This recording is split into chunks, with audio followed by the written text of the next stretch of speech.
about yourself, right? You're real about yourself. But if you gave up on yourself, think about that for a moment. If you gave up on yourself and said, you know what, I've made way too many mistakes, I messed up anyway. If you give up on yourself, then it's impossible for you to have a real conversation with Allah. In fact, you'll avoid it. What is the point of me talking to Allah now? What is the point of me praying to Him now? I'm already messed up. It's not like He's going to forgive me. So even the taqwa of Allah and what results from the taqwa of Allah, the dua to Allah, the prayer to Allah, all of that cannot happen if I'm not real about myself and vulnerable before Allah. Now let's bring that to our relationships. What happens in our relationships sometimes is if I made a mistake, that's because I was really mad. Or, you did this, that's why I made this mistake. Or it's understandable. It happened. I messed up. Fine, I messed up. It happened. But if your spouse makes a mistake, if your child makes a mistake, they always do that. That's how they always are. You're not looking at their mistake, you're looking at their heart behind the mistake, and you're saying, this person, the reason they spoke like this is because they're filled with hate, they're filled with arrogance, they're this way, they're this way, they're this way. I've already judged them, their intentions, not their action. I've already judged their intentions.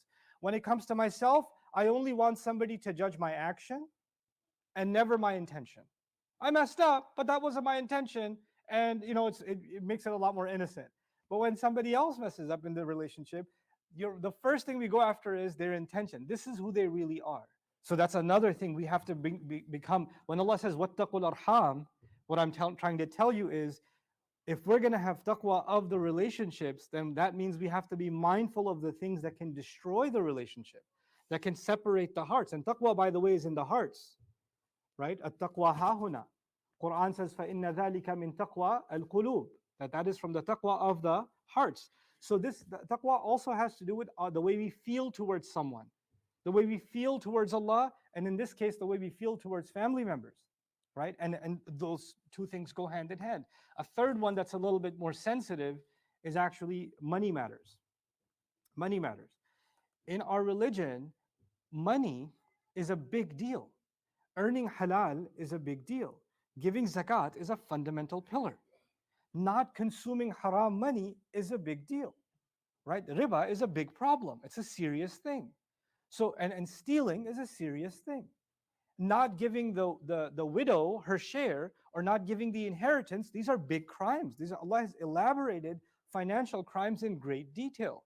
In fact, Allah has even talked about bribery and using your influence to gain advantage in business and things like that, or corrupting politicians. وَلَا تَأْكُلُوا أَمْوَالَكُمْ بَيْنَكُمْ بِالْبَاطِلِ وَتُدْلُوا بِهَا إِلَى الْحُكَّامِ لِتَأْكُلُوا فَرِيقًا مِنْ أَمْوَالِ النَّاسِ بِالْإِثْمِ. Right? وَأَنْتُمْ تَعْلَمُونَ. Don't give your money to buy influence so some people can consume the money at the expense of everyone else. Don't do those kinds of things. So financial corruption is actually a major component of taqwa. By the way, that ayah that I just mentioned about financial, consciousness and being mindful of not being corrupt with your money is mentioned right after the ayat of Ramadan. The month in which we develop taqwa, right after you have taqwa, fix your money situation. Right? Don't be corrupt with your money. Well, we need to bring the money conversation into the family matters too. If we're going to have taqwa of al-arham, then it has to be that inheritance disputes are solved by Allah's book with taqwa. When you get married, you have to take financial responsibility for your spouse. وَبِمَا أَنفَقُوا مِنْ أَمْوَالِهِمْ. I cannot ask my wife to pay the bills. I can't tell my wife to go. If you couldn't support her financially, then you shouldn't be in the, taking the nikah contract on and then saying, well, you have to pay your own. Or you go to a restaurant, you're like, well, I only ate 2 pieces of chicken. That means I'm paying $18.37. You ate 3 pieces of chicken.